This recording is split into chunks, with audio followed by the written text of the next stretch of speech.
Hə, şir bürcü sevmir. Qəlbinin düz içinə atır o adamı. Yeganə bürcüdür ki, başını sığallayıb təriflə, dünyanın belində daşısın. Bunu heç bir bürcü eləməz. Heç biri eləməz. Bir dənə başını sığalla, səndən yoxdur sözün deyil, bütün dünyanı daşısın belində. Və bunu mənim çevrəmdə çoxdur da, şir bürcündən olan insanlarım var da.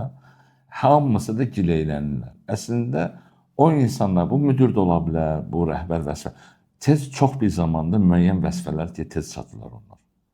O, Allahın verdiyi onlara nemətdir. Ən aşağıda ağla gəlməz bir vəzifəni verin o idarədə, 4-5 ayın ərzində o insan böyle bir sədr müavinə qədər qalxacaq.